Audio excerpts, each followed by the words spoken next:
The loudest man in the room often gets attention, but not always respect. Have you noticed something? The person who speaks less is often the one people listen to more. He doesn't interrupt. He doesn't try to dominate. He doesn't explain himself constantly. Yet, when he talks, the room gets quieter. Why does that happen? Why are quiet men often taken more seriously? Silence creates weight. When someone talks constantly, their words lose value. But when someone speaks rarely, each sentence feels deliberate. Scarcity increases importance. The less you use your voice, the more powerful it sounds when you do. Quiet men are often perceived as controlled. They don't react immediately. They don't rush to fill silence. They don't respond emotionally to every comment. And control signals strength, not physical strength, but emotional stability. Most people speak to reduce tension. Silence makes them uncomfortable, so they talk. Explain, defend, fill the space. But the person who tolerates silence appears confident because he does not need constant validation. When someone speaks less, others project onto him. They assume depth. They assume thoughtfulness. They assume awareness. Whether it's fully true or not, perception shapes reality, and perception shapes respect. Quiet does not mean weak. It means selective. Selective with words, selective with reactions, selective with attention.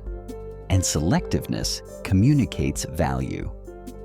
Because value does not beg to be noticed. In conversations, the person who listens more often understands more. Understanding gives advantage. You see patterns. You notice emotions. You detect intentions. The quiet man gathers information while others reveal themselves. There is also unpredictability. If someone talks constantly, you know exactly what they think. But if someone speaks carefully, you don't fully know what's coming next. And unpredictability creates psychological tension. Tension creates attention. Calm silence also signals self-sufficiency. It shows that you are comfortable without external stimulation. You don't need noise. You don't need approval. You don't need to dominate. And that independence feels powerful to others. However, quiet is not about isolation. It's not about avoiding people.